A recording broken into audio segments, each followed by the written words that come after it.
Hello guys, स्वागत है आपका कोरियन ड्रामा एक्सप्लेनर चैनल पर। और आज हम बात करने वाले हैं हाल ही में नेटफ्लिक्स पर रिलीज हुए कोरियन ड्रामा मनी हीस्ट की। एपिसोड की शुरुआत में हमें एक लड़की को दिखाया जाता है जो बीटीएस आर्मी का हिस्सा होती है। ये लड़की नॉर्थ कोरिया से होती है। बीटीएस आर्मी के साथ साथ नॉर्थ कोरियन आर्मी का हिस्सा भी होती है। नॉर्थ कोरिया और साउथ कोरिया में जंग छिड़ी होती है, लेकिन तभी एक अनाउंसमेंट होती है जिससे सब लोग चौंक जाते हैं। दरअसल न्यूज में बताया जाता है कि नॉर्थ कोरिया और साउथ कोरिया की जंग अब खत्म हो चुकी है। दोनों देशों ने साथ में बिजनेस करने का डिसीजन लिया है ताकि दोनों देशों की तरक्की की जा सके। नॉर्थ कोरियन ये न्यूज़ सुनकर खुश हो जाते हैं और साउथ कोरिया में एंट्री करने लगते हैं। हमें पता चलता है कि ये 2025 चल रहा है। एक साथ ज़्यादा नॉर्थ कोरियन आने से साउथ कोरिया में प्रॉब्लम शुरू हो जाती हैं। क्राइम्स बढ़ने लगते हैं, गरीबी बढ़ने लगती है। अमीर लोग ज़्यादा अमीर और गरीब लोग ज़्यादा गरीब होने लगते हैं। गुंडे लोग गली गली में अपना राज चलाने लगते हैं। वो नॉर्थ कोरियन लड़की बार में डांस करती है और अपना गुजारा करती है। उसे एक साउथ कोरियन लड़की मिलती है जो डस्टबिन से उठाकर खाना खा रही होती है। वो नॉर्थ कोरियन लड़की को ऑफर करती है, लेकिन वो मना कर देती है। एक दिन वो अपने बॉस से बात कर रही होती है। उसका बॉस कहता है कि ये ड्रग्स लेकर देखो, तुम्हारी सारी टेंशन खत्म हो जाएगी। इतने में वहाँ उसके चमचे आ जाते हैं। वो उसी साउथ कोरियन लड़की को लेकर आते हैं। वो चमचे कहते हैं कि बॉस, ये लड़की बिना पैसे दिए भाग रही थी, हम इसके बॉडी पार्ट्स बेच देते हैं। बॉस कहता है कि ये तो नशेड़ी है, इसके बॉडी पार्ट्स कोई नहीं खरीदेगा। ये बातें सुनकर नॉर्थ कोरियन लड़की को गुस्सा आ जाता है। वो कहती है कि ये सारी तुम जैसे लोगों की गलती है, तुम गुंडागर्दी करते हो और हम जैसे लोगों से लूट लेते हो। ये बात सुनकर बॉस को गुस्सा आ जाता है और वो उसे थप्पड़ मार देता है। थप्पड़ लगने से वो लड़की नीचे गिर जाती है और वो उसका रेप करने की कोशिश करता है, लेकिन वो उठ जाती है और लड़ने लगती है। वो वहाँ पड़ी हुई गन उठा लेती है और उसे डराती है। बॉस कहता है कि तुम्हें गन की सेफ्टी लॉक भी खोलनी आती है। वो कहती है इस गन में सेफ्टी लॉक नहीं होता। ये सुनकर वो डर जाता है और वहाँ से एक एक चीज उठाकर उसे मारने लगता है। उनके बीच हाथापाई होती है और वो लड़की उसे गोली मार देती है। बॉस को मरता देख उसके चमचे भी डर जाते हैं। वो एक चमचे को गोली मार देती है, जिसे देखकर दूसरे का सुसु निकल जाता है। वो उस लड़की से कहती है कि यहाँ से सामान उठा और मेरे साथ चल। वो दोनों ऐसे ही चोरियां करने लगती हैं। 1 साल बीत जाता है और वो चोरियां करती रहती हैं। तभी न्यूज़ में बताया जाता है कि गैंग से चोरी करने वाली लड़कियों में से एक लड़की को पुलिस ने मार गिराया है। नॉर्थ कोरियन लड़की ये न्यूज़ देखती है और रोने लगती है। उसकी फ़ोटो भी न्यूज़ में आ जाती है। वो पुलिस से भागती रहती है और तंग आकर सुसाइड करने लगती है। तभी वहाँ एक आदमी आता है और कहता है कि तुम वही हो ना जो गुंडों से पैसे चोरी करती हो। लड़की उसकी तरफ गन कर लेती है और पूछती है कि तुम कौन हो। आदमी कहता है कि मैं दुनिया की सबसे बड़ी चोरी करने वाला हूँ। मैं चाहता हूँ तुम भी इस चोरी का हिस्सा बनो। तुम्हारे पास इतना पैसा होगा कि तुम जिसकी मदद करना चाहो कर सकती हो। वो कहता है कि तुम अपनी जान तो वैसे भी देने ही वाली हो, इससे अच्छा अपनी लाइफ मुझे दे दो। वो लड़की मान जाती है और उसके साथ चल देती है। वो आदमी अपना नाम प्रोफेसर बताता है। लड़की पूछती है कि अगर आप प्रोफेसर हैं तो आपके स्टूडेंट्स कहाँ हैं। तो प्रोफेसर उसे अपने स्टूडेंट से मिलवाता है।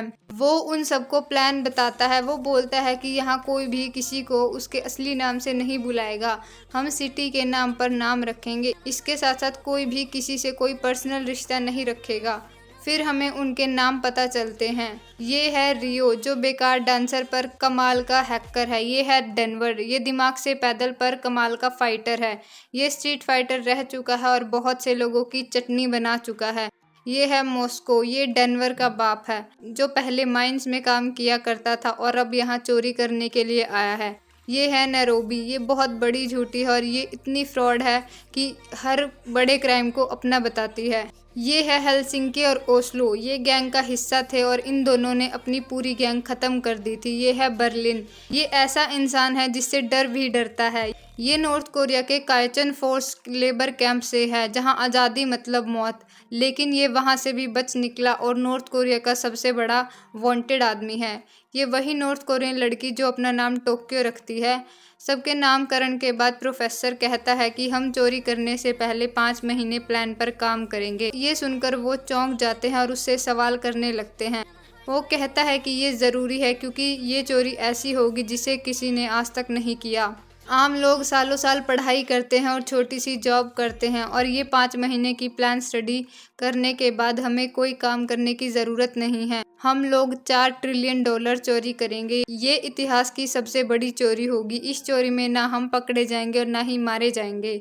ये दुनिया भी हमारे लिए चीयर्स करेगी। रियो कहता है कि ये कैसे पॉसिबल है। प्रोफेसर कहता है कि ऐसा ही होगा। उनके पूछने पर वो बताता है कि ये चोरी हम यूनिफाइड कोरिया मिंट में करेंगे। उसके बाद 5 महीने बीत जाते हैं और हमें 2 बैंक एम्प्लॉय दिखाए जाते हैं। एक वहाँ का बॉस होता है जिसका नाम होता है योंगमिन। उसका सेक्रेटरी उसे बताता है कि आज स्कूल ट्रिप आने वाली है। योंगमिन उसे कहता है ठीक है, मेरा दिमाग मत खाओ। तभी वहाँ बैंक एम्प्लॉई यून आती है। उन दोनों का अफेयर चल रहा होता है और वो उसे किस करने की कोशिश करता है। वो उसे रोकती है और कहती है कि अब हम ये सब नहीं कर सकते। वो पूछता है कि क्या तुम प्रेग्नेंट हो। फिर हमें स्कूल बस दिखाई जाती है जो बैंक में पहुंच जाती है। टोक्यो और नैरोबी एक लड़की को देखते हैं और प्रोफेसर को बताते हैं कि मुर्गी यहां पहुंच चुकी है। इधर वो लोग भी स्कूल बस में आ जाते हैं और मास्क लगा लेते हैं। दूसरी तरफ से नोट छापने वाले कागज से भरा ट्रक और पुलिस कार आ रही होती है। रियो हैकिंग करता है और बैरिकेड्स लगा देता है। वो रुक जाते हैं और फ़ोन पर बात करने की कोशिश करते हैं। तभी रियो उनके सुनने वाले डिवाइस को ख़राब कर देता है। वो ख़राब होते ही वो स्कूल बस सामने आती है और वो सब लोग गन्स लेकर नीचे उतर जाते हैं। पुलिस उन पर हमला करने ही वाली होती है कि तभी साइड से उन्हें 2 लोग पकड़ लेते हैं। वो उन्हें डराते हैं और ट्रक में बांध देते हैं। बर्लिन पुलिस की ड्रेस पहनता है। वो एक पुलिस वाले के साथ बैठता है और वो लोग वहां से चल देते हैं। इधर वो बच्चे ट्रिप कर रहे होते हैं। गाइड उन्हें बताती है कि अब नॉर्थ और साउथ कोरिया के नोट यहीं छपते हैं। यहाँ साउथ कोरिया के पुराने नोट भी छापे जाते हैं। वो बताती है कि यहाँ हर टाइम के नोट छपते थे। यहाँ साउथ कोरिया के पुराने नोट भी छापे जाया करते थे। इतने में पुलिस कार गेट पर पहुंच जाती है। गार्ड बर्लिन को देखता है और कहता है कि ये तो नया बंदा है। वो उसकी आईडी मांगता है। रियो हैकिंग करता है और उसकी आईडी पास करा देता है। हमें फिर से यून को दिखाया जाता है। वो कहती है कि हाँ मैं प्रेग्नेंट हूँ। उसका बॉस चिढ़ जाता है और कहता है कि ये मेरा बच्चा नहीं है। तुम मेरी दौलत लेना चाहती हो और इसीलिए झूठ बोल रही हो। तुम सारे नॉर्थ कोरियन एक जैसे हो। यून कहती है कि वो तो मजाक कर रही थी, वो प्रेग्नेंट नहीं है। लेकिन हम इस रिश्ते को यहीं ख़त्म करते हैं। तभी लुटेरे अंदर आ जाते हैं और बड़ी आसानी से गार्ड्स को पीट देते हैं। वो गोलियां बरसाने लगते हैं और लोगों को डराकर एक जगह इकट्ठे करने लगते हैं। टोक्यो उस स्पेशल लड़की को ढूंढ रही होती है। वो लड़की गोलियों की आवाज़ सुनती है और अपनी मोम को फ़ोन करने की कोशिश करती है।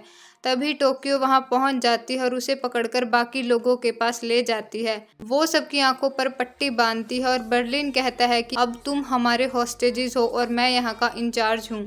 और फिर एपिसोड यहीं ख़त्म हो जाता है।